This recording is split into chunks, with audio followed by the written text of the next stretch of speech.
Welcome, weary traveler, to a journey deep into a time long past. A time defined by simple rhythms, by the gentle, unwavering dictate of the sun, and by the profound, sustaining embrace of the earth itself. Tonight, we will embark on an immersive voyage, not to the bustling, grand cities or the formidable marching legions of ancient Rome, but to a quiet, often overlooked, and utterly unassuming corner of the Roman countryside.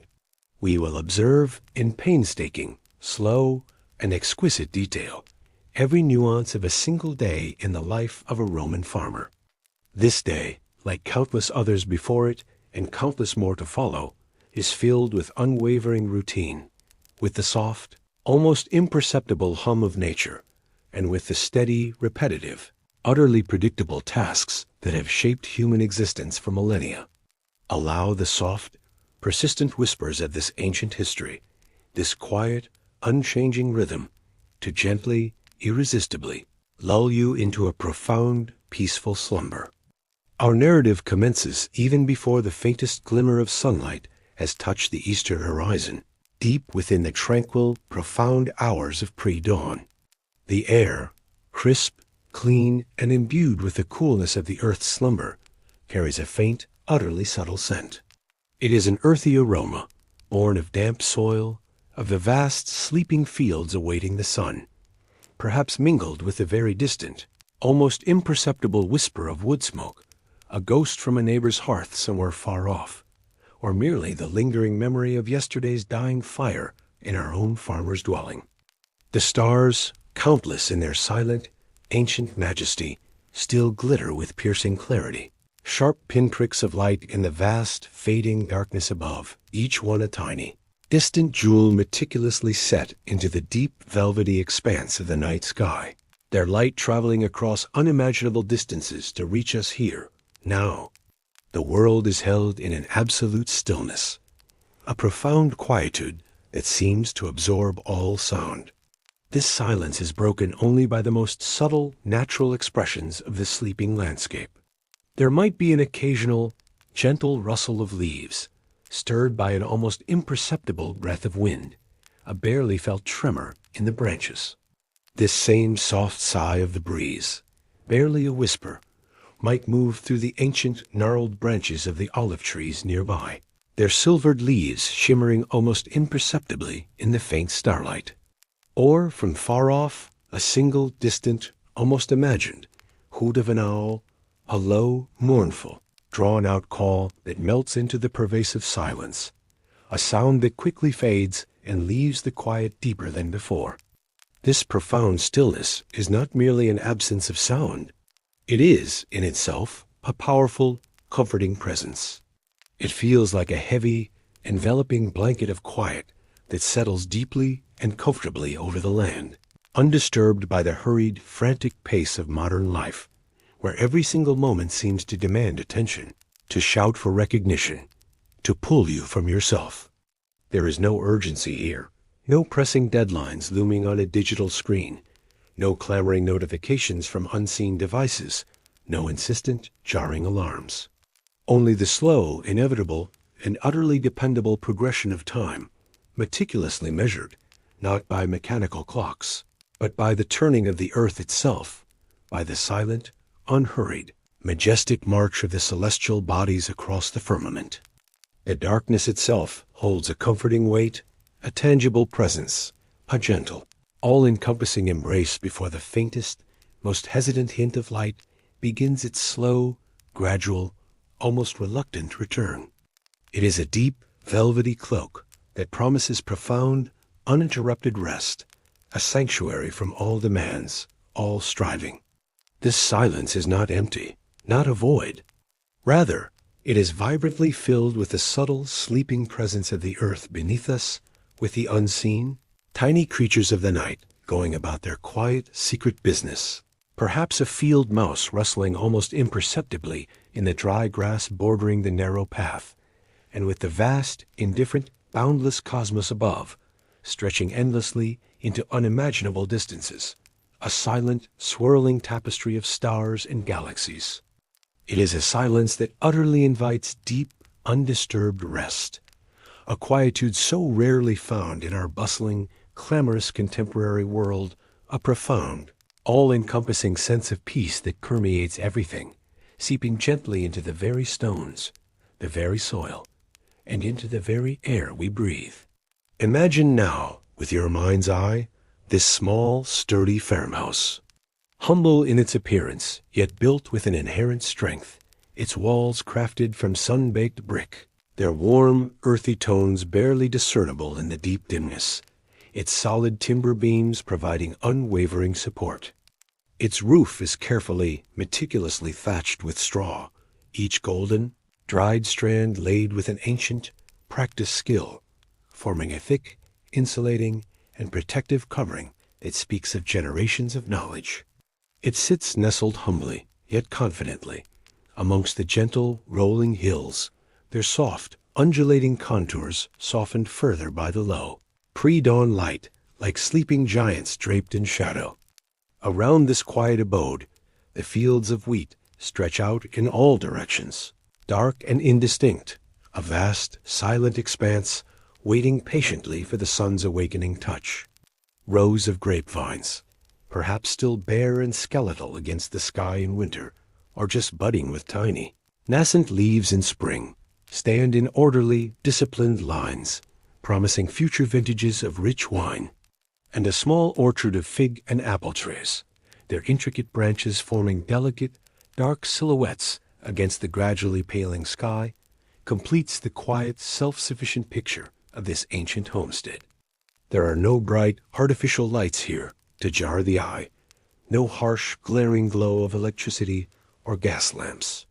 There is no clamor of heavy carts rumbling by on paved, noisy roads, no distant shouts of merchants hawking their wares in a busy, waking forum, no pervasive, continuous city hum, no constant drone of distant, ceaseless activity. Only the profound, comforting, unyielding silence of the land itself, broken only by the most natural, elemental whispers of the world, the gentle rustle of leaves, barely audible, the soft, barely perceptible sigh of the wind as it passes through the ancient olive trees, their silvery leaves stirring with a whisper of sound. The very structure of the farmhouse itself seems to breathe with the earth, to be an extension of the land. Its very materials were drawn directly from the surrounding landscape, from the soil and the trees, blending seamlessly, organically, with the environment that birthed it. The rough, textured surface of the walls, still holding some of the warmth from the previous day's sun, now cool from the long, quiet night's air, the subtle, artistic variations in the golden straw of the roof, each stalk laid with meticulous care and ancestral patience. All these small, honest details speak of a deep, inherent connection to the natural world, and to the strong, capable, tireless hands that painstakingly built it, generation after generation. Smoke, if any at all, rises in a thin, almost invisible wisp from the small, squat, sturdy chimney, a faint, almost transparent thread against the dark, pre-dawn sky. It dissipates quickly, almost instantly, into the cool morning air, carrying only the faintest, lingering scent of wood smoke, a subtle ghost of warmth. The fields stretch out endlessly, dark and indistinct under the fading starlight, their varied contours softened and blurred by the lingering night, patiently waiting, silently anticipating the sun's inevitable touch, the life-giving warmth that will awaken them once more to their vital purpose. Each individual tree, each delicate vine, each tiny, unseen blade of grass seems to hold its breath in the quiet, collective anticipation of dawn, a shared waiting, a universal stillness. The air inside the small, humble dwelling is cool and remarkably still, an undisturbed pocket of night's calm.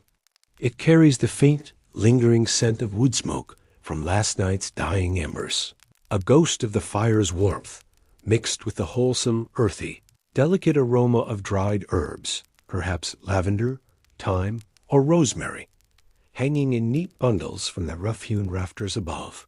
A gentle, natural perfume that speaks of simplicity, utility, and the earth's bounty. The farmer, whose name we might imagine as Lucius, stirs gently, almost imperceptibly, beneath his rough, hand-woven woolen blanket.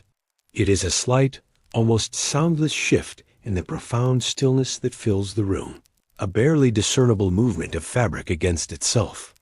His breathing is deep, slow, and utterly even, a steady, rhythmic cadence.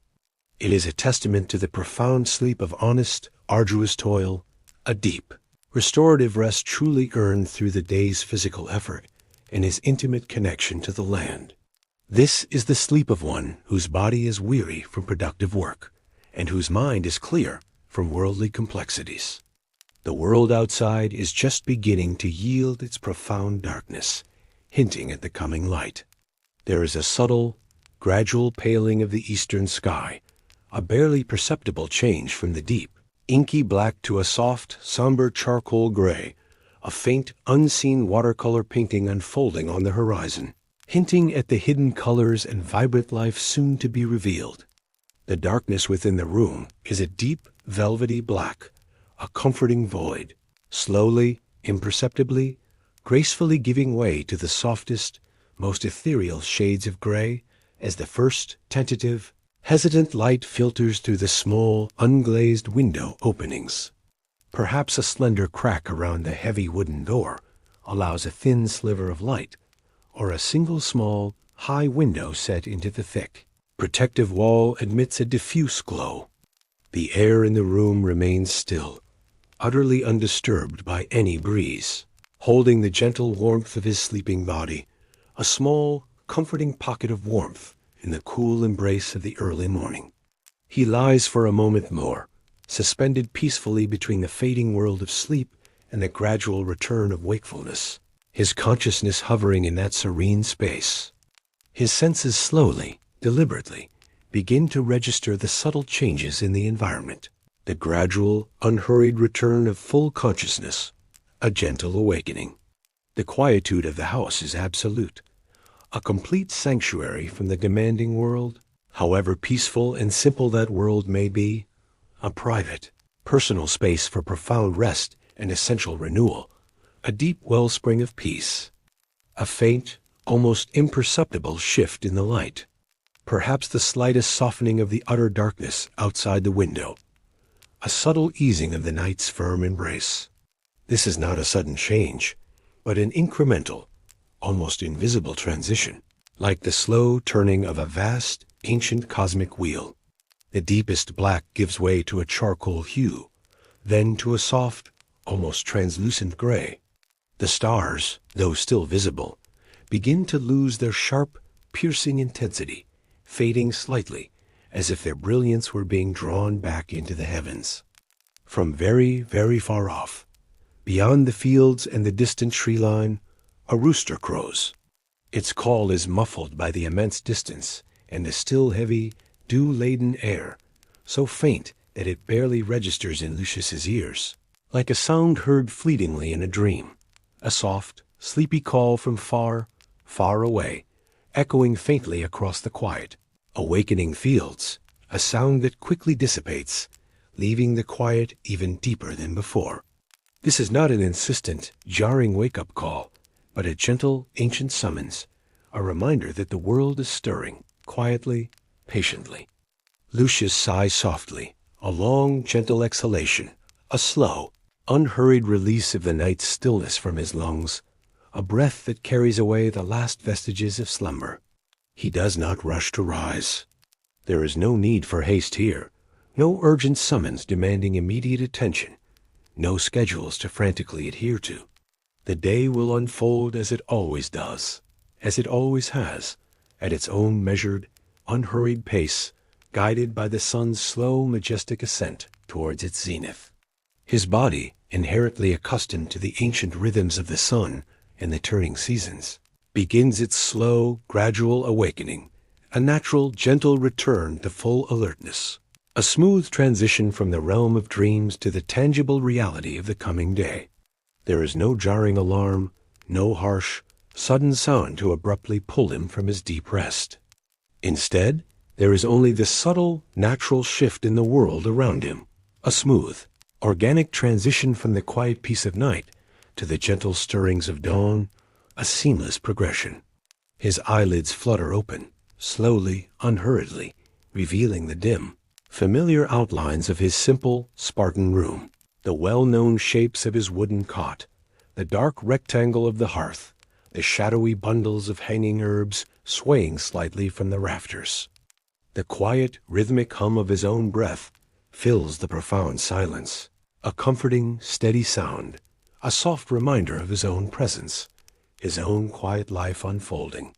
He feels the lingering warmth of sleep, a soft, ethereal cloud around him, slowly dissipating, melting away, as full consciousness gradually returns, leaving him feeling clear, calm, and gently prepared for the day. Lucius slowly pushes back the heavy woolen blanket, its rough, comforting weight yielding softly. He feels the cool morning air, fresh and clean, wash over his exposed skin, a gentle, invigorating touch that makes him shiver slightly, but pleasantly, a quiet acknowledgement of the day's fresh start. The rough texture of the wool, hand-woven from the very sheep he tends, is a familiar, enduring comfort, a tangible, physical connection to his livelihood, to the animals that sustain him, to the land itself. He sits up slowly, deliberately, on the edge of his simple wooden cot, its frame creaking softly, a gentle protest against the movement, a small, organic sound in the quiet room. His bare feet find the cool, packed earth floor, solid and grounding beneath him, a firm connection to the very soil from which he draws his life. The room is still deeply dim, illuminated only by the faint, diffused glow filtering through the small, unglazed window opening, a soft, pearly light that barely chases away the deepest shadows. He stretches, a long, slow, deliberate movement, his arms reaching upwards, his back arching gently, feeling the pleasant, familiar release in his muscles, a quiet unwinding of his body after hours of restorative rest. This stretching is a preparation, a quiet priming of his form for the day's upcoming demands, the familiar work to come. Each movement is unhurried, flowing, a quiet, mindful acknowledgement of the day beginning, a slow, gentle, and intentional start. The rough texture of the blanket against his skin as he pushed it back, the cool, firm earth beneath his feet, these are the simple, elemental, grounding sensations of his morning, anchoring him firmly to his humble home and his fertile land, deeply connecting him to the physical world around him, to the very foundation of his existence. He takes a long, slow breath, filling his lungs with the cool, clean air. He sits for a few more moments, perfectly still, allowing his senses to fully awaken. He notices the faint patterns of light on the far wall, shifting almost imperceptibly. He listens to the quiet hum of the stillness, a symphony of natural sounds yet unheard. The scent of lingering wood smoke and dried herbs is stronger now, familiar and comforting. His mind, now clear, begins to contemplate the day's tasks, but without urgency, simply a gentle recognition of what lies ahead. This quiet contemplation is a ritual in itself, a mental preparation as vital as the physical awakening. His first essential task, a fundamental act that brings life back into the dwelling, is to rekindle the fire. This is a vital flame, providing warmth against the persistent morning chill and preparing the hearth for cooking. He moves quietly, almost silently, across the packed earth floor to the small hearth nestled in the corner of the room. His movements practiced, efficient, and almost intuitive, honed by countless mornings of repetition, by a lifetime of this very act. His hands, calloused and strong from years of arduous work in the fields, carefully gather a few dry twigs, brittle and light, their faint snap barely audible in the quiet as he breaks them to fit the space. He then adds some larger pieces of kindling, carefully selected for their dryness, arranging them meticulously over the glowing, precious embers from the night before. These embers, small, red, pulsing eyes in the fading darkness of the hearth, hold the last fragile breath of yesterday's warmth, a vital, cherished spark that links one day seamlessly to the next, a continuous thread of heat and life. With a few gentle puffs of breath, slow, steady, and carefully directed, he coaxes them patiently. He leans close, feeling the slight warmth, and blowing gently, rhythmically. The embers begin to glow brighter, a deeper, more vibrant red, pulsing with renewed life. A tiny, hesitant flame flickers into existence, then catches, with a soft, hungry hiss, growing steadily, consuming the dry wood with a gentle, crackling sound. The faint, rhythmic crackle of the wood as the flame takes firm hold is a comforting, ancient sensation, a prelude to the day's activities, a soft, whispering song of warmth and life returning to the hearth, filling the quiet space. The light from the growing fire dances softly, mesmerizingly, on the rough, uneven, sun-baked walls, casting shifting, ephemeral patterns of light and shadow. A gentle, almost hypnotic display that slowly, gradually, purposefully banishes the deep, lingering shadows from the corners of the small room. The warmth, a palpable presence, slowly begins to spread outwards from the hearth, radiating gently, chasing away the last vestiges of the night's persistent chill, a comforting, inviting embrace in the quiet morning, making the small dwelling feel alive, breathing again with warmth and light, a heart beating once more. The subtle scent of wood smoke, now fresh and invigorating, no longer stale, begins to fill the air, promising sustenance, comfort, and the continuity of existence. Each small crackle, each tiny spark that leaps and fades, adds to the quiet symphony of the awakening home. As the fire takes firm hold, growing steadily into a dependable blaze, radiating a reliable source of warmth and light, Lucius turns to another essential morning ritual. He fills a small, simple clay jug with cool, fresh water from a larger amphora, a big round storage jar, which he carefully brought in from the village well yesterday evening.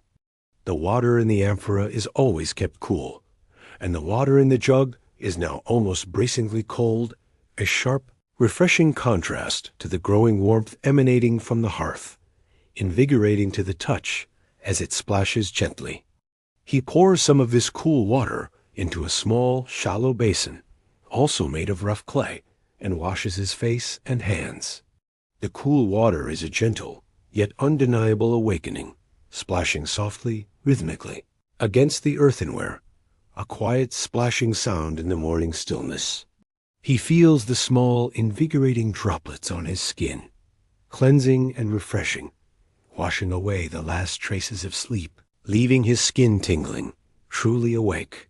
He then cups his hands, gathering more water, and washes his hands, rubbing them together, feeling the subtle grit from yesterday's work, ensuring they are truly clean for the day's tasks. He splashes his face once more, the cold water sharp and invigorating. He dries himself meticulously with a rough linen cloth, feeling its coarse, honest texture against his skin, a simple, unadorned towel, perfectly functional. The sensation of the cool water on his skin, followed by the rough, absorbent texture of the cloth, is simple, primal, and deeply refreshing, a small but vital ritual that prepares him physically and mentally for the demands of the day ahead. This simple act of cleansing is a form of quiet preparation, a way to shed the night's lethargy and embrace the fresh start. He then combs his strong, practiced fingers through his short, practical hair, tidying himself with a few swift, efficient strokes, smoothing down any unruly strands, a small, automatic gesture of personal care, a habit ingrained by countless years of unbroken routine, a quiet preparation for the world outside his door. He adjusts the simple rope belt around his tunic, ensuring it is secure and comfortable. Every movement is purposeful, unhurried, reflecting a life lived with efficiency and quiet dignity. The rising warmth from the fire now gently touches his freshly washed face, a comforting sensation that promises a good, productive day. With the fire burning steadily and strongly, a dependable source of warmth and light, and a gentle, comforting warmth finally filling the small dwelling, Lucius prepares a simple, unpretentious breakfast. This is the first nourishment of the day, fuel for the demanding labor ahead. From a neatly woven basket, crafted from reeds gathered from the nearby river, he takes a piece of stale bread. It might be a day or two old, its crust hardened slightly from sitting, but it is still profoundly nourishing and wholesome. Its substantial weight a comfort in his hand, a tangible link to the grain he himself harvested. Its scent is earthy, deeply yeasty, a familiar aroma that speaks profoundly of home, of the rich soil, and of fundamental sustenance. He might, with a practiced hand, dip it briefly in a small bowl of water to soften it, allowing the dry bread to slowly absorb the moisture, softening its crust and crumb. Or he might simply chew it slowly, deliberately, allowing his own saliva to moisten it gradually, breaking down the tough crust, savoring its plain, sustaining flavor. A mindful and deliberate act of consumption. He chews each bite thoroughly, extracting every bit of nourishment.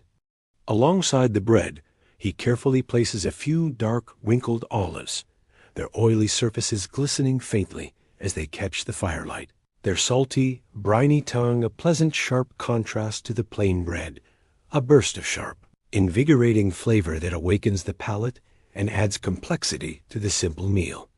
A small amount of firm, slightly crumbly cheese, perhaps made from the rich milk of his own sheep, might also be part of this humble yet complete meal, adding a creamy texture and a richer, more complex taste, a protein to sustain him. He eats in quiet, uninterrupted contemplation, seated on a low wooden stool, its surface smoothed and darkened by years of use, pulled close to the warmth of the hearth, the flickering firelight casting warm, dancing patterns on his worn, thoughtful face.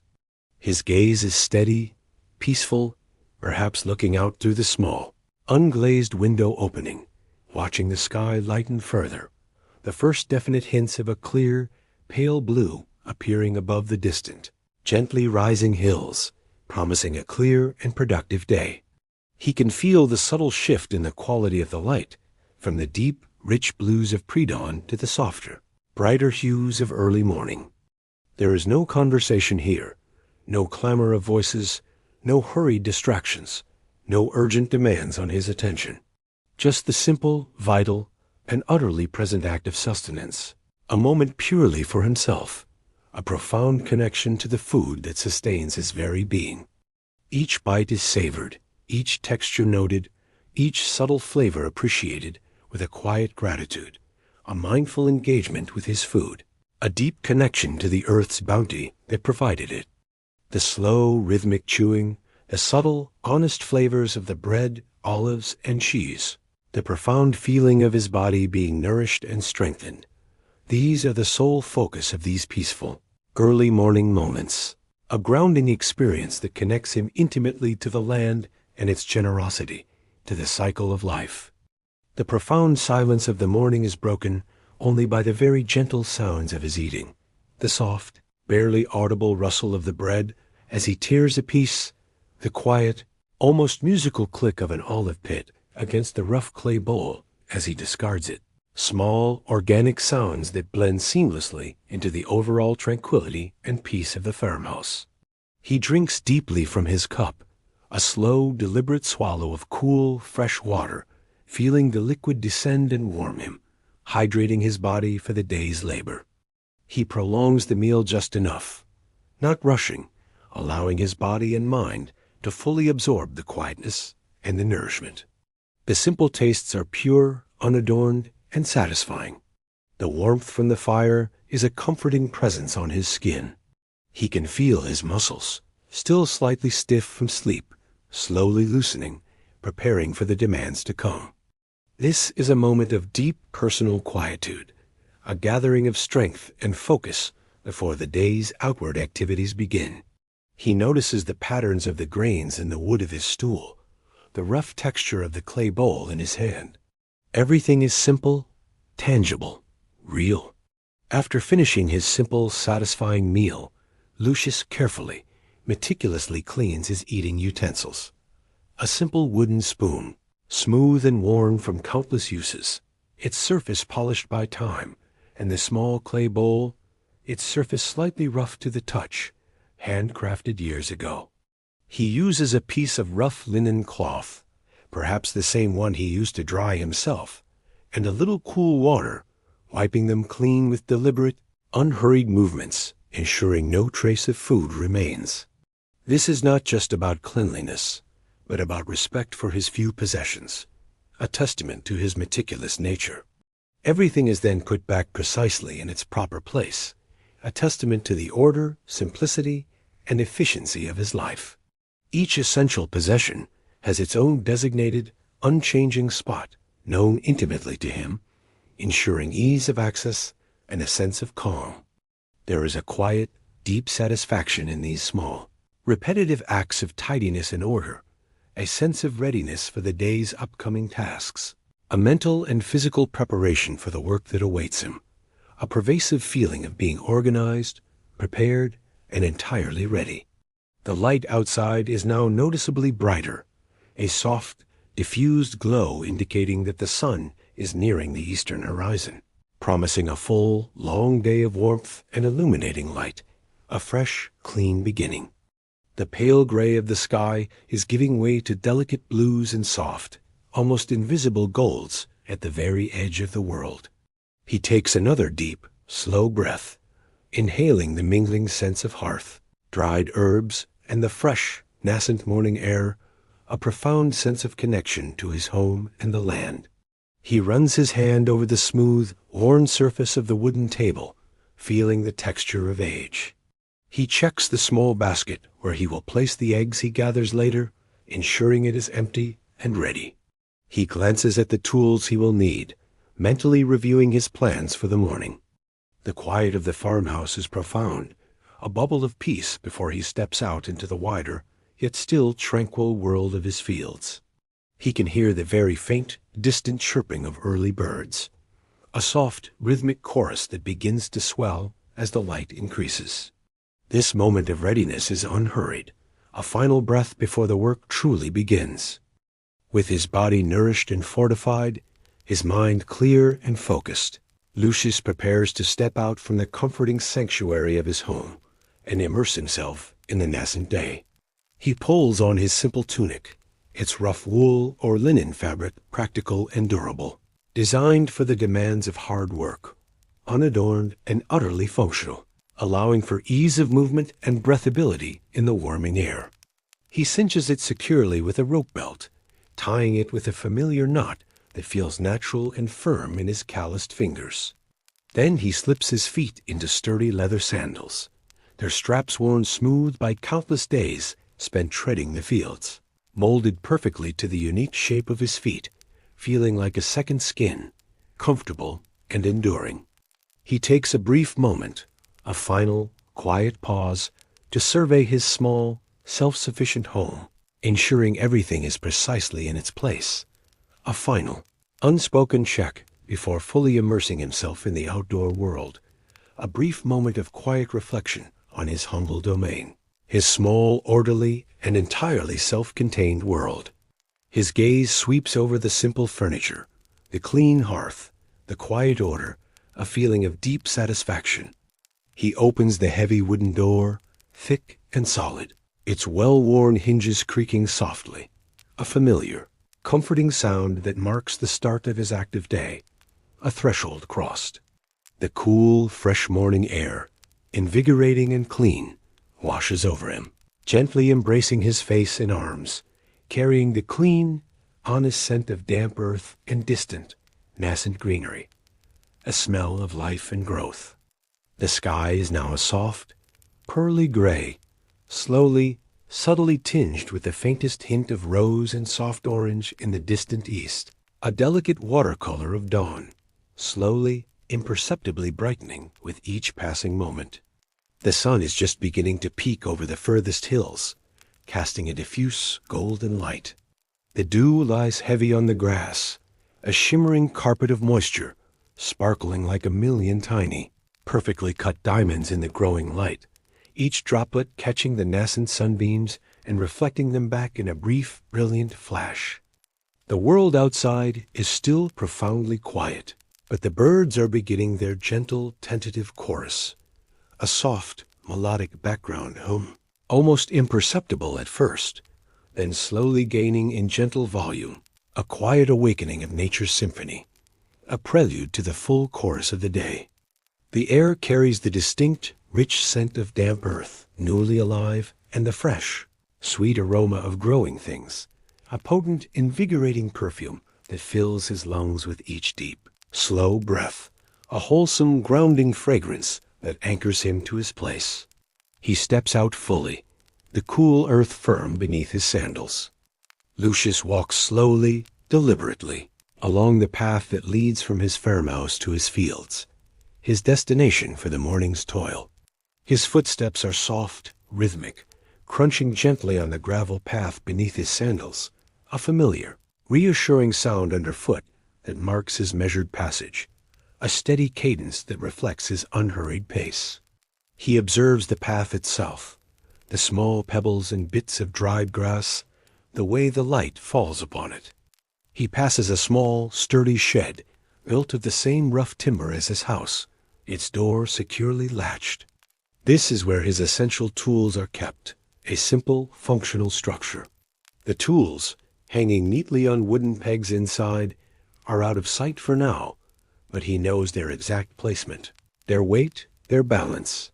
Each one is well maintained, their blades sharpened, their handles smooth, a testament to their critical importance and his careful stewardship. Their shapes are familiar and comforting to his mind's eye, ready and waiting for use. He continues his walk, approaching the small, separate enclosure where his ox resides. The ox, a large, calm presence, waits patiently.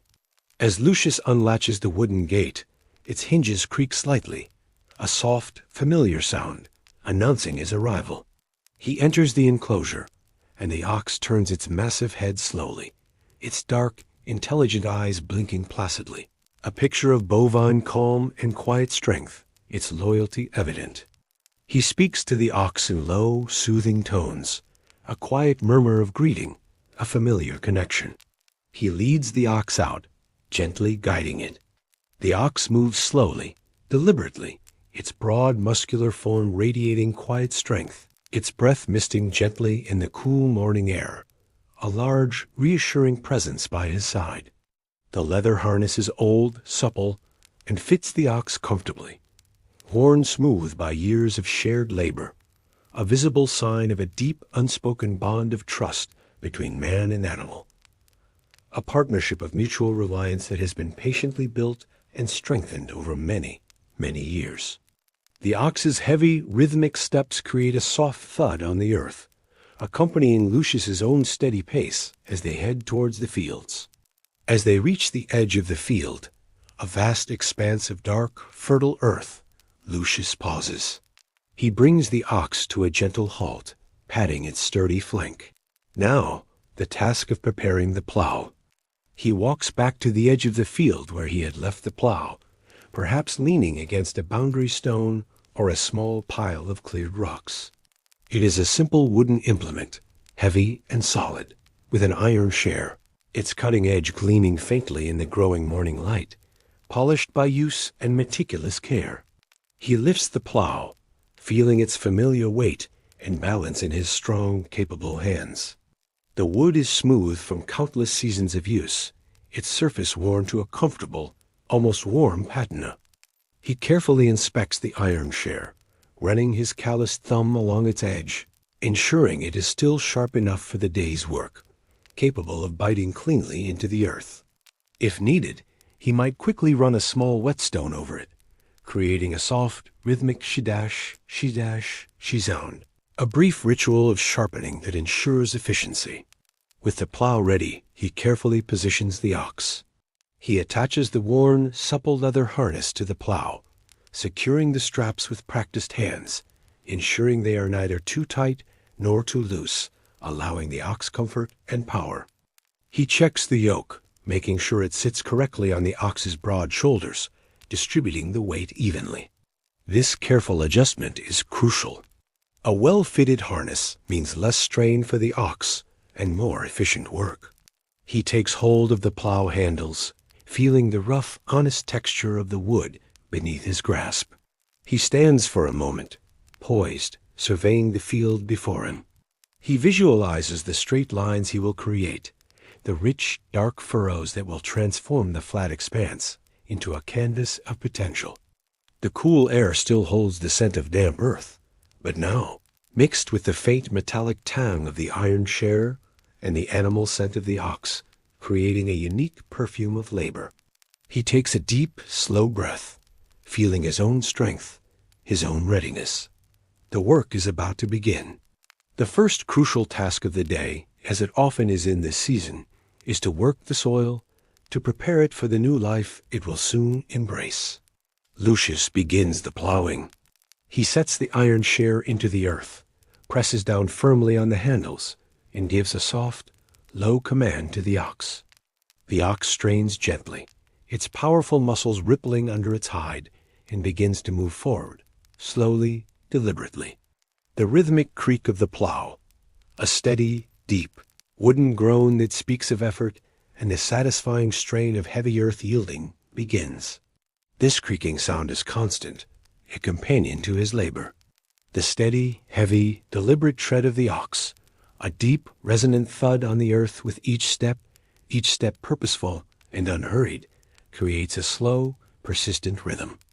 And beneath it all, the soft, continuous whisper of the earth being turned over, revealing its dark, moist underbelly, a gentle tearing sound, then a soft rolling sound, like fabric unfolding.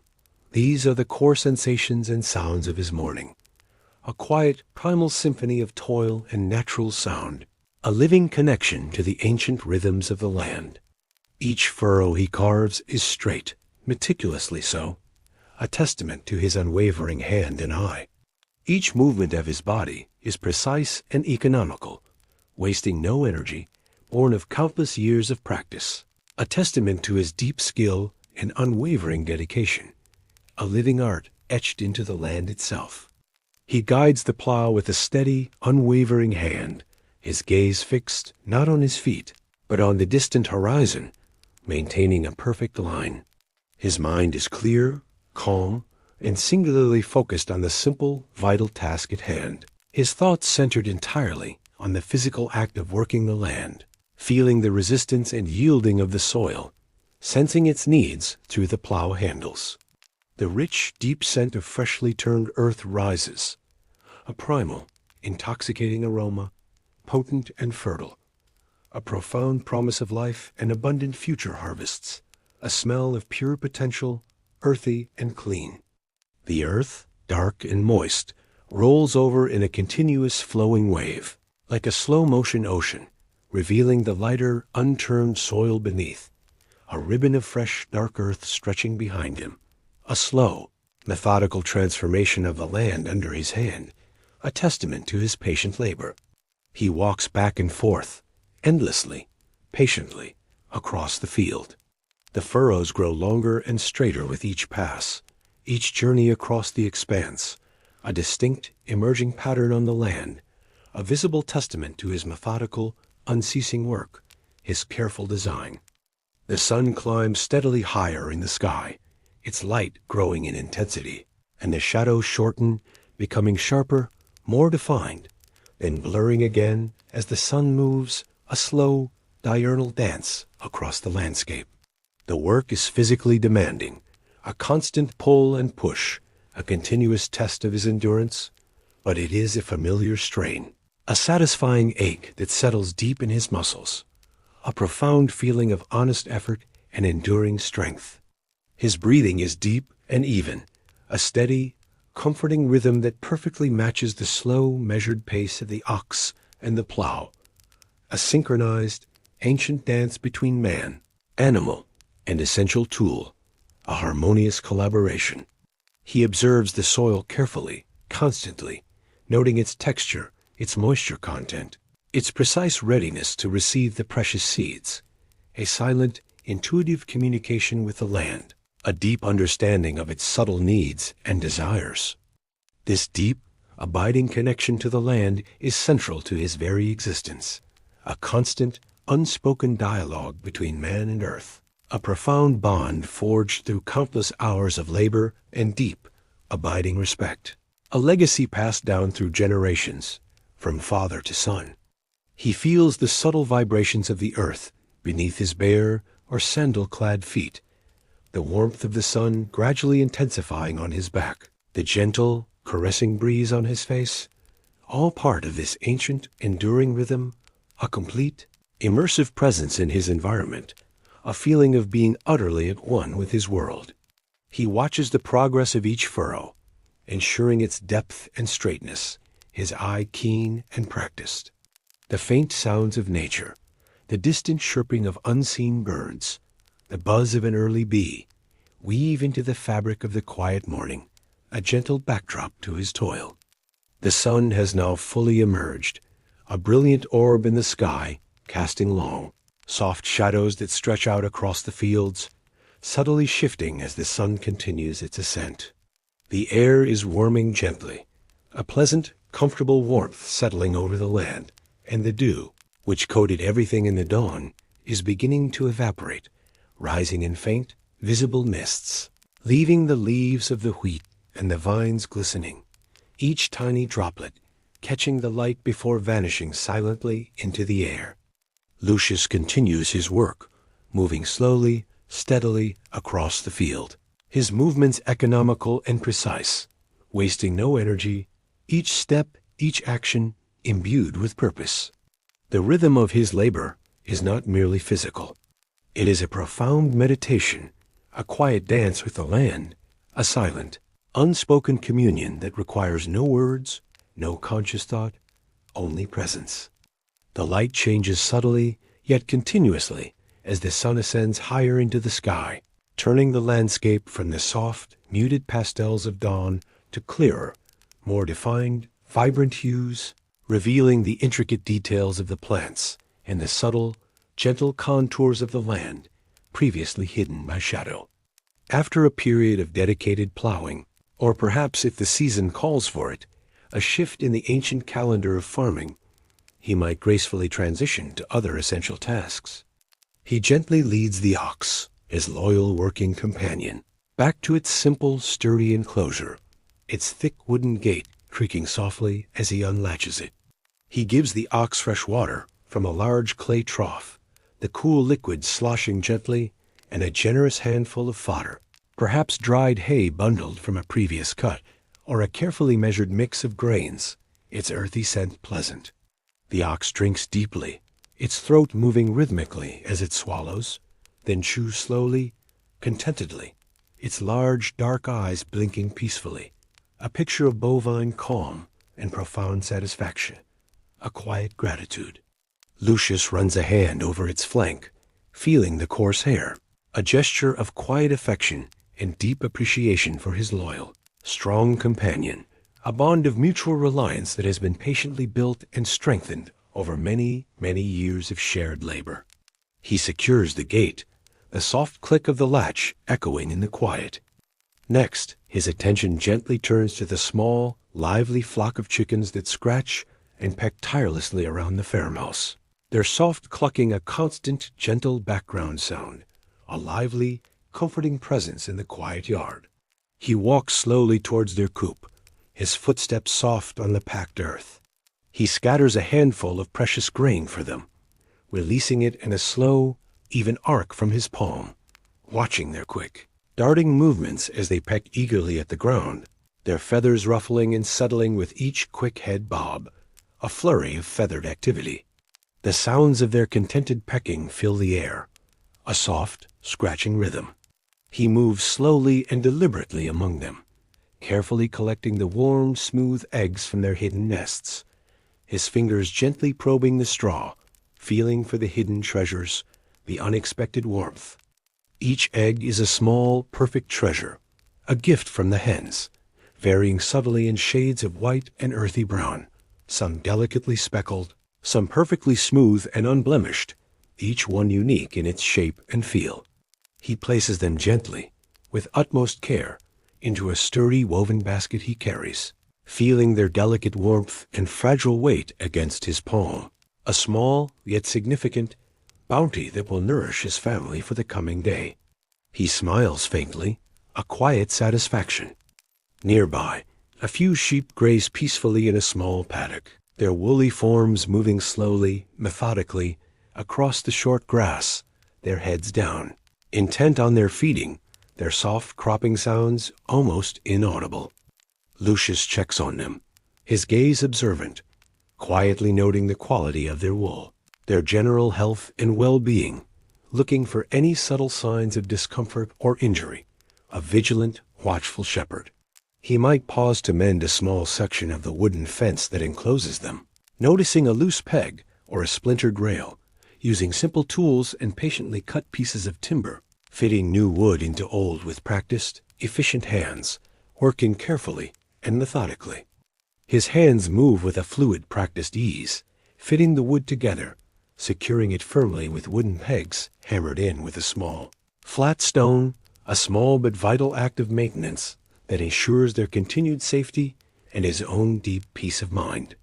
The sun is now quite high, almost directly overhead, and the air is noticeably warmer, a gentle heat settling over the land, radiating from the earth itself. A faint, sweet scent of blossoms, perhaps from the early flowering fruit trees, drifts from the nearby orchard, carried on the soft, barely perceptible breeze, a gentle promise of future fruit and abundance. The sheep continue their quiet grazing, a picture of pastoral peace. He walks slowly, deliberately, into the orchard, where fig and apple trees stand in neat, orderly rows, their leaves a vibrant, healthy green, almost shimmering with a subtle sheen as they catch the sunlight. He moves quietly between the trees, his footsteps soft on the grassy ground.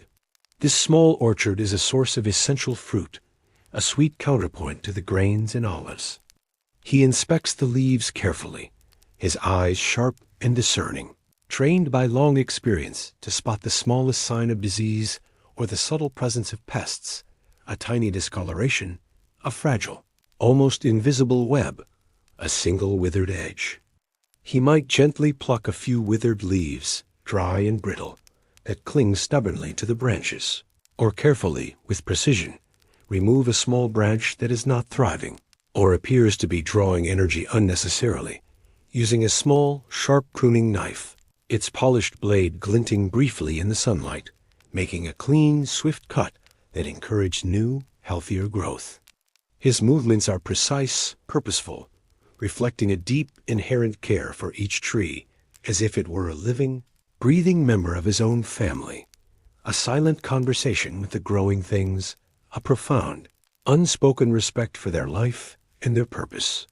He notes the tiny, nascent fruits beginning to form, small, hard, green promises of future harvests, a testament to the ongoing cycle of life and the earth's endless abundance. He runs his fingers gently over the smooth, developing skins of the tiny figs or apples, feeling their potential. The dappled sunlight filters softly through the intricate canopy of leaves, creating shifting, ephemeral patterns of light and shadow on the ground beneath, a gentle, mesmerizing dance that is ever-changing, never quite static. He might pause for a moment, running his hand slowly over the rough, textured bark of an old, ancient apple tree, feeling the years etched deeply into its surface, a tangible connection to generations past who might have tended this very same tree, a link to a long line of ancestors who worked this very land, a continuity of effort. He might close his eyes briefly, listening to the soft, industrious hum of the bees already at work among the few blossoms, their gentle buzzing a comforting sound of life and growth. The sweet, faint scent of apple blossoms fills the air around him, a delicate fragrance. As the morning progresses, steadily and without haste, Lucius slowly, methodically moves to the vineyard, a place of particular importance and constant vigilance, a place that requires immense patience and foresight. The grapevines, carefully trained on sturdy wooden trellises, stretch in long, incredibly orderly rows across a gentle slope. Their broad leaves are rich, deep green, almost shimmering with a subtle sheen in the intensifying sun. This is a crucial, vital part of his farm, the promise of the wine that is a staple of Roman life, a fundamental source of both sustenance and pleasure, a vital commodity for trade and for his own table, an essential part of his very being. He walks slowly, deliberately, between the rows, his bare feet or sandal-clad feet treading lightly on the warm, dry earth, his eyes scanning each individual vine with a practiced, discerning gaze, assessing its growth, its overall health, its potential for yielding a rich harvest, a silent, continuous evaluation of each plant's vitality. His primary task here, depending on the delicate balance of the season, might be pruning. He carefully, meticulously snips away excess shoots that would otherwise drain the vine's precious energy, directing its vital force into the optimal production of fruit, ensuring a bountiful and high-quality harvest. He uses a small, sharp knife, specially designed for this task, its polished blade gleaming briefly as it catches the sunlight, making clean, precise cuts that encourage healthy growth and maximum yield. A delicate yet firm operation. Each cut is deliberate, an act of shaping, guiding, and nurturing the plant. A subtle yet profound intervention that optimizes the yield and significantly improves the quality of the grapes to come.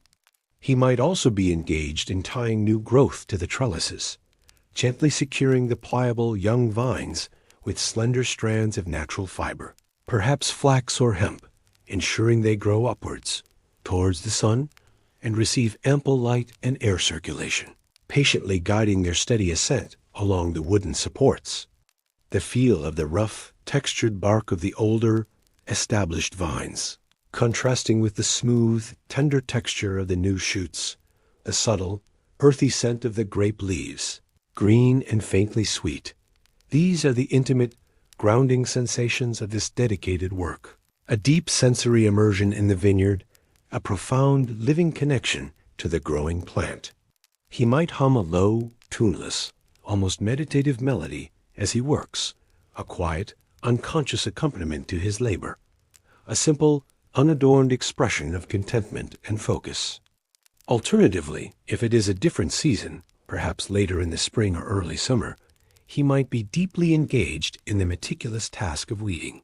He kneels patiently between the rows of vines, his strong, calloused hands moving steadily, rhythmically, through the soft, worn soil, carefully pulling out unwanted, competing plants that would otherwise greedily compete with the precious vines for vital nutrients and scarce water, ensuring the vines thrive undisturbed.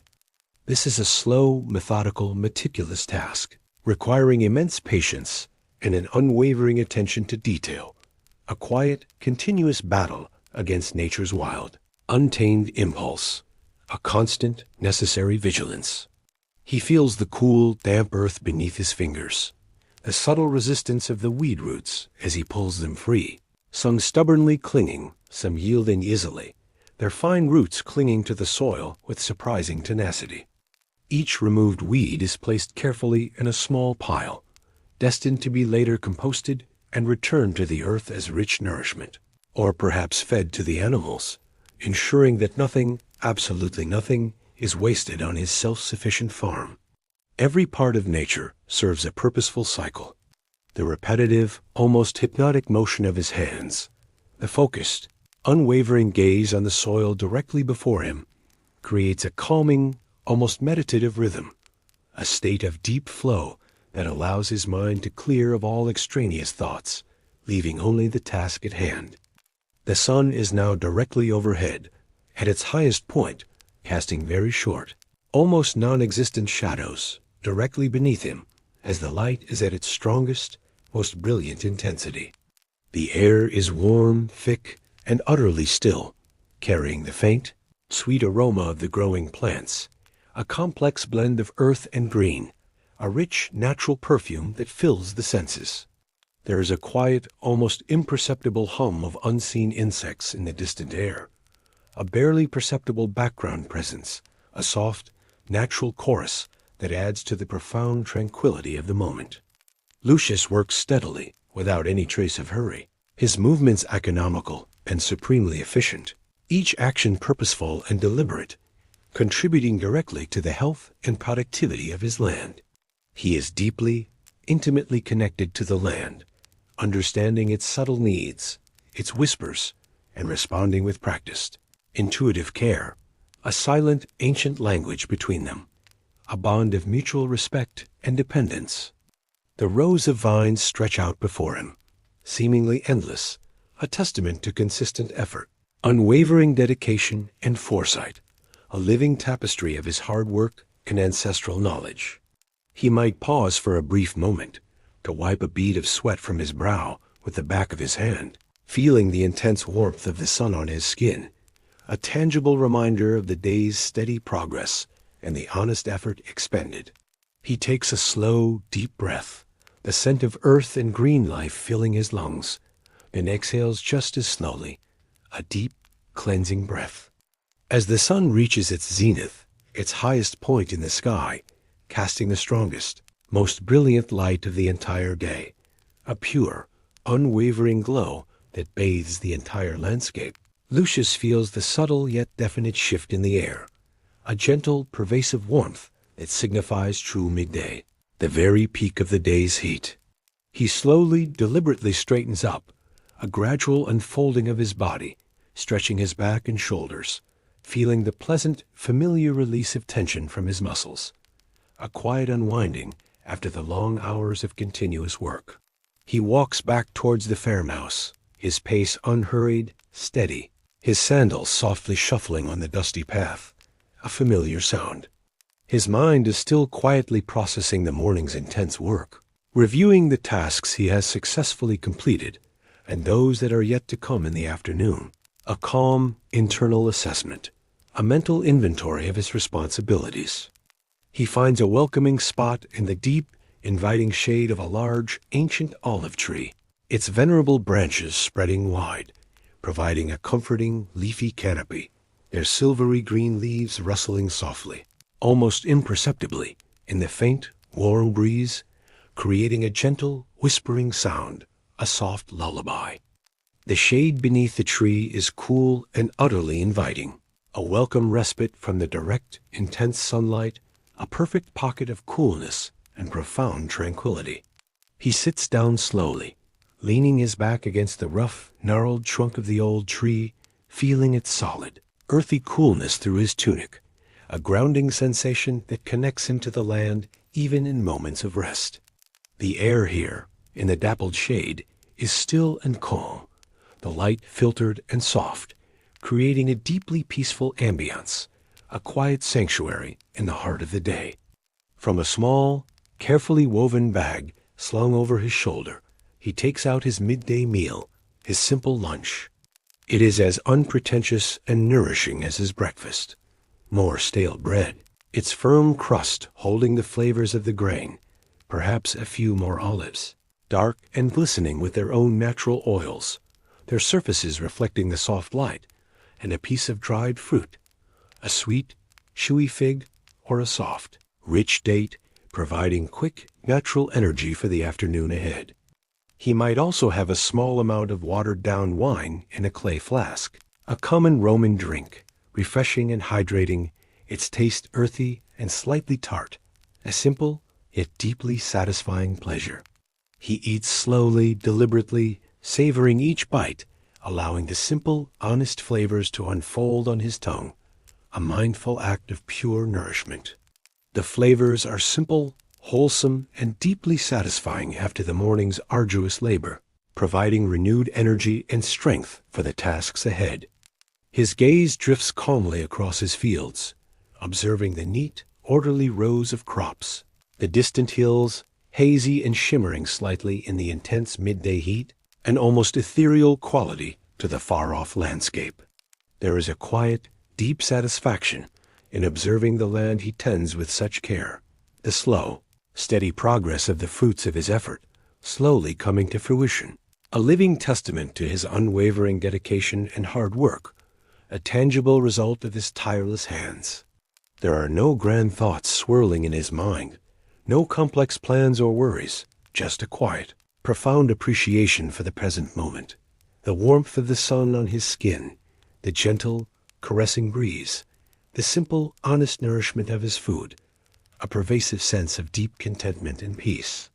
This pause is not idleness, but a necessary vital recharging of his body and spirit, a moment of profound stillness before the afternoon's tasks inevitably begin, a brief, cherished sanctuary in the heart of his day, allowing his body and mind to recover fully and prepare anew. The only sounds are the very distant, almost imagined, rustle of leaves in the gentle breeze, a soft, murmuring whisper, and the barely audible, soft hum of unseen insects in the warm, still air, a quiet, natural symphony that gently lulls the senses into a state of calm. He might close his eyes for a moment, letting the pervasive warmth soak deeply into his bones, allowing his mind to drift peacefully, effortlessly, entering a state of profound relaxation and rest. He breathes in slowly, the scent of sun-warmed earth and olive leaves filling his lungs, then exhales just as slowly, a deep, cleansing breath. The quiet hum of the afternoon begins to lull him. After his quiet, restorative midday rest, Lucius rises slowly, unhurriedly, feeling profoundly refreshed and ready for the afternoon's continued work. The sun has begun its slow, deliberate descent towards the western horizon, and the shadows are lengthening once more, stretching out across the fields, though the air remains wonderfully warm, still holding the day's accumulated heat, a lingering, comforting warmth. He returns to his fields, his steps steady and purposeful, a renewed vigor noticeable in his stride, a quiet energy, ready to continue his labor with focused intent. The afternoon might bring a variety of crucial tasks, the choice depending entirely on the precise season and the immediate, most pressing needs of the farm, a careful assessment of priorities. Perhaps he turns his focused attention to the intricate network of irrigation channels. He might meticulously clear away small obstructions, carefully removing fallen leaves, small, smooth stones, or accumulated silt, ensuring that the life-giving water flows freely and unimpeded to the thirsty crops, a vital lifeline in the dry Roman summer. He uses a small, hand-held shovel, its polished blade glinting faintly in the late afternoon sun, carefully redirecting the subtle flow, watching the water trickle and spread slowly, deliberately, across the dark, rich soil, a life-giving force, its movement a soft, whispering sound. The earth here, where the water touches, is damp, rich, and wonderfully responsive to his efforts, absorbing the moisture gratefully, a silent, vital exchange between man and land. The gentle gurgle of the water as it moves through the narrow channels is a soothing, continuous sound, a soft, murmuring melody that speaks of growth and sustenance. He ensures every plant receives its fair share, moving from channel to channel, adjusting small earthen dams with his foot or hand, shaping the water's path with careful precision. Another crucial task might be gathering firewood. He walks to a small copse of trees at the very edge of his property, where fallen branches and deadwood naturally accumulate, a valuable natural resource waiting patiently to be utilized. He carefully selects pieces of wood, judging their dryness and size, feeling their weight and texture in his hands. He then breaks them into manageable lengths, using his knee or a rock, or uses a small, sharp axe to split larger, more stubborn logs, the sharp, clean crack of wood echoing softly, pleasantly, in the quiet, tree-filled air. He stacks them neatly, methodically, building a precise pile that will provide essential fuel for his hearth in the coming days and weeks, a steady, reliable supply of warmth, light, and cooking fire. The feel of the rough bark, the varied weight of the wood in his arms, the steady, rhythmic motion of gathering and stacking. These are the tactile, primal sensations of this fundamental task, a deep, inherent connection to the earth's natural resources, and the endless cycle of life and renewal. He carries the bundles back to the farmhouse, his movements strong and steady, his back accustomed to the substantial load, a testament to his enduring strength and resilience, feeling the satisfying ache in his shoulders. He might also spend valuable time in the small, orderly storage shed, inspecting his essential tools, running his hands slowly over their surfaces, checking meticulously for any signs of wear and tear, ensuring their perfect readiness for future use. He carefully sharpens the iron share of his plow, using a whetstone with slow, deliberate, rhythmic strokes, the rhythmic scraping sound a quiet testament to his diligence and meticulous care, a sound of careful preparation. He carefully oils the wooden handles of his hoe and other implements, applying the oil with a soft rag, preserving them from the elements, moisture, sun, ensuring their longevity and incredibly smooth operation, making them extensions of his own body. These are tasks of foresight, of careful planning, ensuring that everything is perfectly ready for the next day's demands, the next season's specific needs, a continuous, unbroken cycle of preparation and diligent maintenance. There is a quiet, deep pride in the well-maintained state of his equipment, each tool a reflection of his meticulous care and honest craftsmanship, a pervasive sense of order and readiness. Perhaps he spends some more time preparing the soil for a new planting, breaking up stubborn clods of earth with his hoe, its sharp blade biting cleanly into the soil, raking the surface smooth and perfectly even, creating a fine, welcoming bed for new seeds. Or he might spread a thin, even layer of manure to enrich the soil, adding vital, organic nutrients, a natural, powerful fertilizer drawn from his own animals, carefully scattering it with his hands. Each action, no matter how small, is deliberate, purposeful, contributing directly to the health and profound productivity of his land, a continuous investment in the future, a quiet, ongoing act of creation and nurturing. He works steadily, patiently, until the light begins to soften significantly, the harsh intensity of the sun lessening as it dips lower towards the western horizon, casting longer, softer, more ethereal shadows across the fields, stretching out before him like a peaceful carpet. The air begins to cool subtly, a gentle, welcome transition from the warmth of the day, signaling the clear approach of evening, a gradual, unhurried winding down of the active workday. He straightens, feeling the pleasant stretch in his back, and takes a slow, deep breath of the cooling, evening air, feeling its freshness fill his lungs. The sounds of distant evening birds begin to replace those of the day. As the sun begins its slow, majestic descent, sinking lower and lower, painting the western sky with ever-deepening hues of soft orange, fiery red, and profound purple, a breathtaking, silent display of nature's boundless artistry, Lucius starts to prepare for the gentle embrace of evening. The long, dramatic shadows stretch far across the fields, elongating and merging, creating a profound sense of depth and tranquility, transforming the familiar landscape into a scene of quiet, ethereal beauty. The air is now distinctly cooler, noticeably refreshing, carrying the fresh, clean scent of evening, perhaps a hint of dampness from the dew already beginning to form on the grass, a subtle crispness in the air that promises a cool night. His first essential task in this winding down period is to bring the animals in, ensuring their safety and comfort for the night. He walks calmly towards the ox's enclosure, his footsteps soft on the cooling earth. He gently guides the patient ox back into its secure, wooden enclosure, speaking to it in low, soothing tones, a quiet murmur that calms both man and beast, a familiar exchange. He checks that it has fresh water in its clay trough, the water cool and clear, and enough fodder for the night, its final, satisfying evening meal, carefully placed. He closes the gate with a soft click of the latch, ensuring it is secure. Next, he moves to the sheep. He walks among them, his presence calm and reassuring, gently guiding them towards their paddock. He checks on them, moving among their soft, woolly forms, making sure they are all accounted for, their soft bleats a quiet reassurance, a contented, sleepy sound as they settle down together for the night.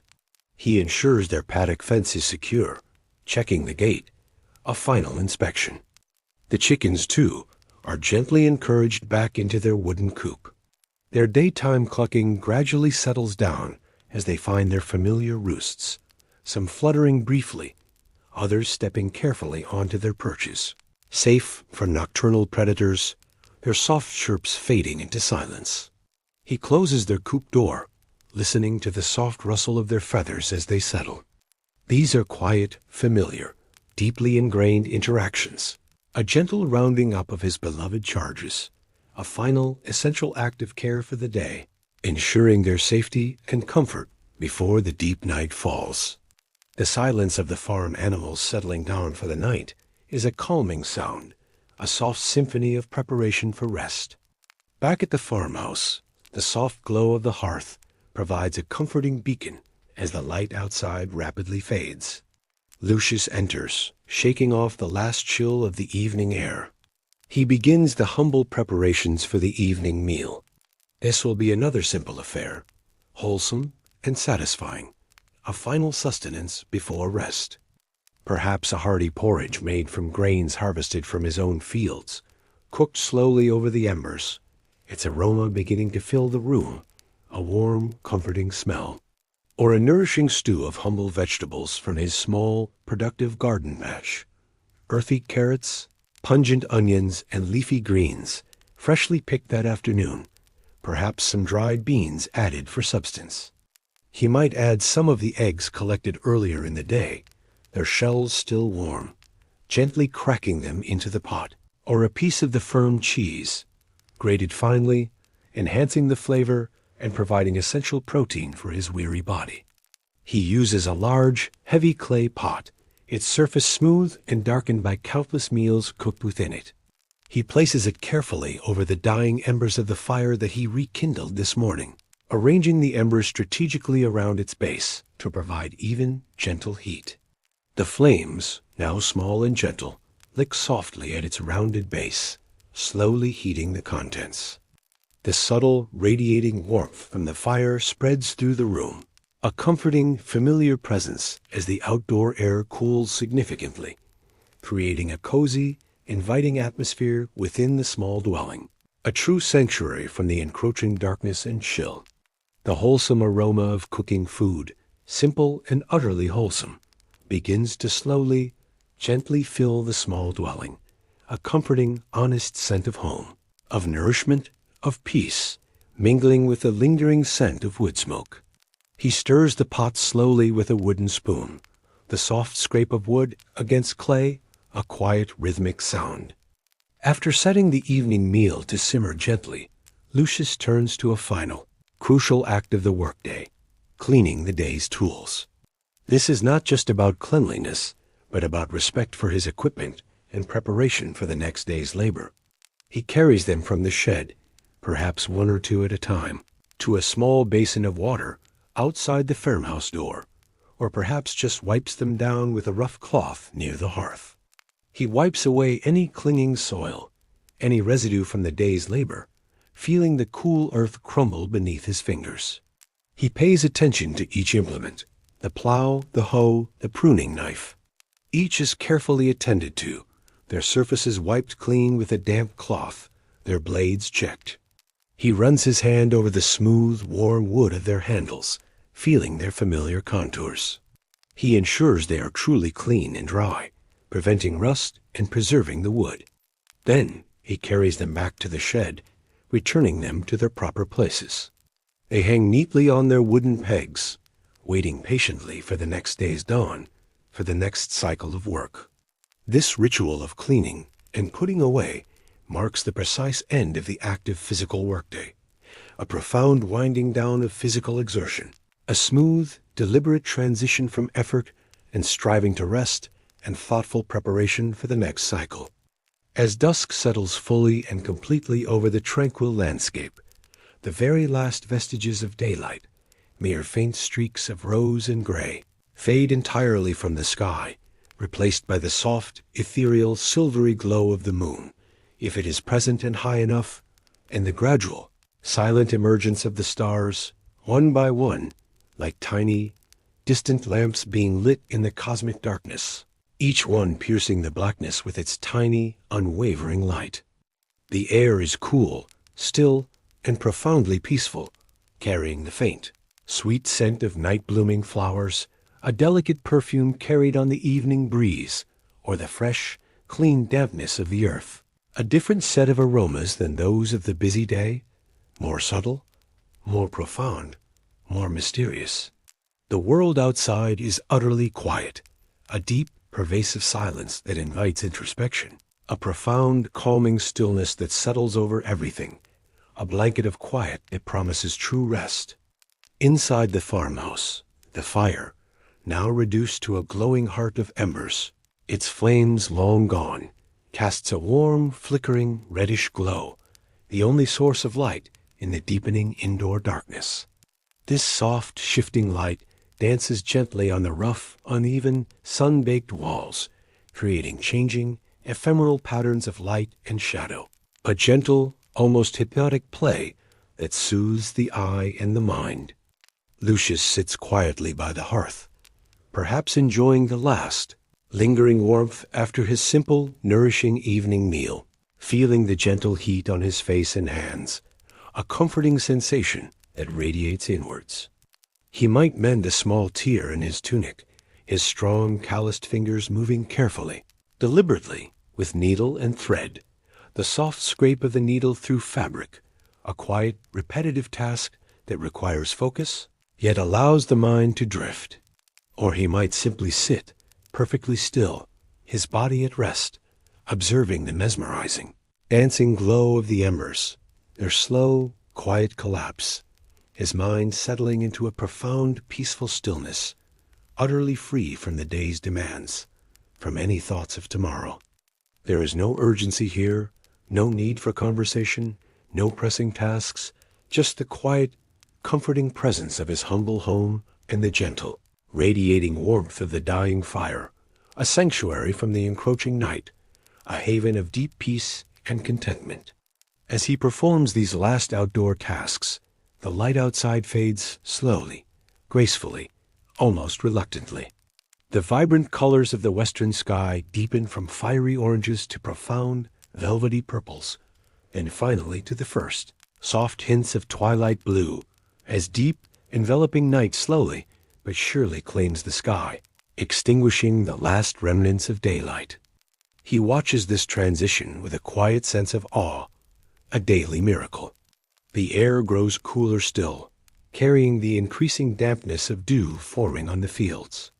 The sounds of the day have receded, replaced by the rising hum of nocturnal insects, a quiet symphony of twilight.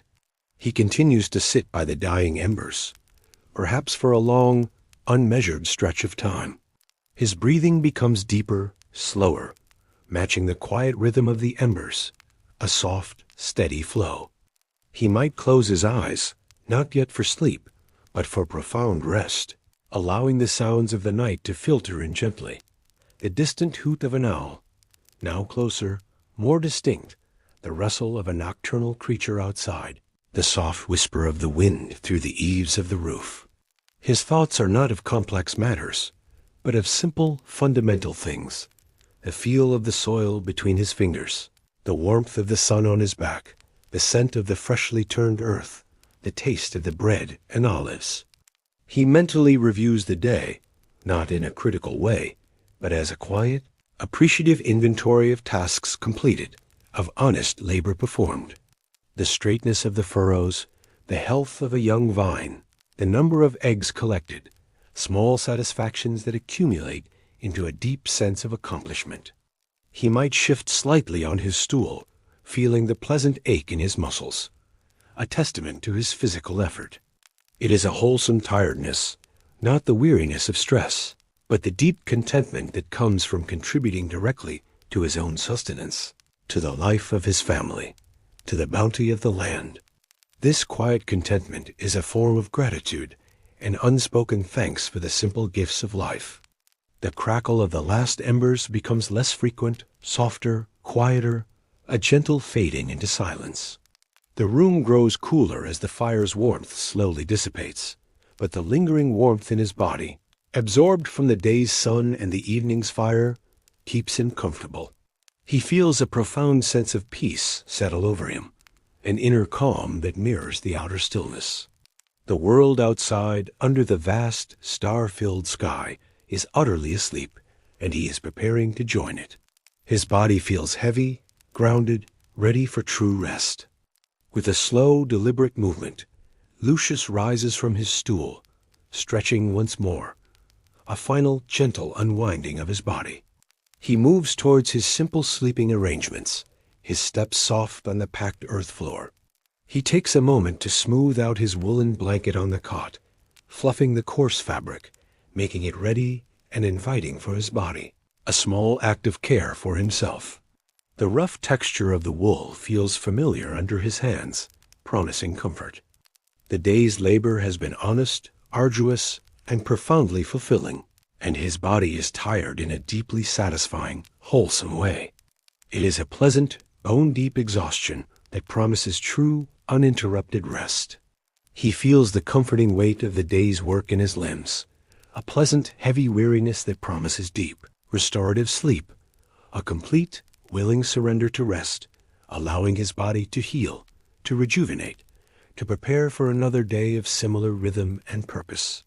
His mind is quiet, calm, free from the day's thoughts, ready for the peaceful void of sleep. He takes a last, long, lingering look out through the small, unglazed window opening. The stars are now wonderfully bright and incredibly numerous, scattered like countless diamonds across the vast, dark, cosmic canvas of the night sky, each one a distant, silent beacon, twinkling gently, almost imperceptibly, in the profound blackness. The moon, if visible, perhaps a sliver or a full orb, casts a soft, ethereal, silvery glow over the silent fields, transforming the familiar landscape into something subtly different, almost magical, bathed in shimmering silver light, a dreamlike quality. The outlines of the trees and hills are soft, indistinct, blurring and blending into the profound darkness, losing their sharp edges, becoming utterly part of the encompassing night, a seamless transition from the defined world of day to the soft mystery of night. He listens for a final moment to the sounds of the night, the distant, continuous hum of crickets, the rustle of leaves in a barely perceptible breeze, the faint, almost silent breathing of the sleeping earth. These are the sounds of true quiet, of a world at rest. Finally, Lucius extinguishes the small oil lamp, if he used one, its flame flickering once, then dying, plunging the room into a comforting, familiar, complete darkness, a familiar embrace that signals the ultimate end of the day. If he had only relied on the fire, he simply allows the last embers to slowly die down to nothing, their faint glow fading into the pervasive blackness, leaving no light behind. He lies down slowly on his cot, the simple wooden frame creaking softly under his weight. He pulls the rough woolen blanket up to his chin, feeling its comforting weight and warmth, a familiar security, a final, physical barrier between himself and the cool night air. His body settles into the familiar contours of the cot, finding its resting place. His breathing deepens, becoming slow and utterly even, a steady, rhythmic sound of peace that perfectly mirrors the quiet, profound stillness outside, a natural synchronization. The quiet of the night envelops him fully, completely, a gentle, dark embrace that carries him swiftly, effortlessly into the peaceful depths of sleep, a profound and dreamless slumber. His muscles relax, his limbs grow heavy, his mind clears completely. The world outside continues its slow, silent rotation, unseen but ever present, bathed in starlight and moonlight. And the farmer rests, deeply and completely, his body and mind restored, ready for the quiet rhythms of another day, another cycle of life and labor, another peaceful journey from dawn to dusk, year after year, century after century, in the quiet, enduring heart of the Roman countryside. The darkness that now fills the small farmhouse is absolute, a velvety black that seems to absorb all light and shadow. It presses gently, a comforting weight, upon Lucius's closed eyelids. There is no trace of the fire's former glow, no sliver of moonlight penetrating the thick walls or small window openings. It is the deep, pure darkness of ancient night, undisturbed by modern illumination. In this profound darkness, the sense of hearing becomes heightened, yet paradoxically, it reveals an even deeper silence. The distant hoot of the owl has faded. The cricket's hum, which once seemed close, now feels incredibly far away, a mere whisper on the edge of perception. The wind, if it still stirs, is too soft to register, its passage through the olive trees unheard. Lucius's own breath is the most prominent sound, a slow, deep, regular rhythm filling the tiny, self-contained world of his sleep. Each inhalation is quiet, a soft drawing in of the still, cool air. Each exhalation is equally soft, a gentle release, a quiet sigh of contentment. This rhythmic breathing acts as a gentle anchor, pulling consciousness deeper into the realm of slumber. His body sinks further into the simple cot, the rough wool of the blanket a familiar presence against his skin. The slight ache in his limbs from the day's work has transformed into a pleasant heaviness, a comfortable weight that invites repose. He feels utterly grounded, connected to the earth beneath him, a tiny, peaceful point in a vast, quiet universe. There are no dreams yet, no images, just a profound, blank quietude, a welcoming void. The external world, the fields, the animals, the vineyard are all enveloped in this same deep silence. The ox stands motionless in its stall, breathing slowly. The sheep huddle together, their wool absorbing the cool night air. The chickens are still on their roosts, soft feathered bundles. Every living thing on the farm is at rest, in a state of suspended animation, participating in the universal calm of the deep night. This is the silence of true rest, of rejuvenation, of the earth itself preparing for another dawn. It is a silence that promises renewal, a blank canvas upon which the next day will be painted. Lucius is a part of this profound quiet, dissolved into its depths, his mind empty, his body still, surrendering completely to the restorative power of undisturbed sleep. Each passing minute only deepens this quiet, pulling him further down into the comfortable, dark oblivion, a profound and absolute peace. The silence continues to deepen, an almost tangible presence in the small, dark room. Lucius's breathing remains slow and steady, a gentle, rhythmic hum that gradually becomes fainter, more indistinct, as his consciousness recedes further and further. The boundary between wakefulness and sleep blurs, then dissolves completely. His thoughts, which were calm and simple before, now fade entirely. There are no more mental inventories of the day's work, no quiet observations of his surroundings. The mind, like the room, becomes empty, a vast, open space of pure rest. No worries, no plans, no memories intrude. This is the realm of dreamless sleep, a profound state of non-existence, utterly devoid of internal chatter or external stimulation. The feeling of his body on the cot, the warmth of the blanket, the cool air in the room, these physical sensations, too, begin to recede, becoming distant, almost imperceptible. He is no longer distinctly aware of his limbs, his form. He simply is, suspended in a state of deep, unconscious repose. The pleasant heaviness in his muscles from the day's labor resolves into a complete relaxation, a total surrender of tension. Every fiber of his being unwinds. Imagine now this descent into sleep as a gentle, continuous sinking, like a feather slowly, effortlessly drifting downwards through still, cool air, or a stone softly settling onto the deepest, softest riverbed. There is no resistance, no friction, only a smooth, unhurried descent into profound calm. Each moment pulls him deeper, further away from the waking world, into a realm of pure, unadulterated rest. The outside world, with its subtle sounds and movements, becomes completely irrelevant. The stars still shine, the moon still casts its silver light, the earth continues its silent rotation. But for Lucius, all external stimuli cease to exist. He is enveloped in his own personal void of peace, a profound internal silence that nothing can penetrate.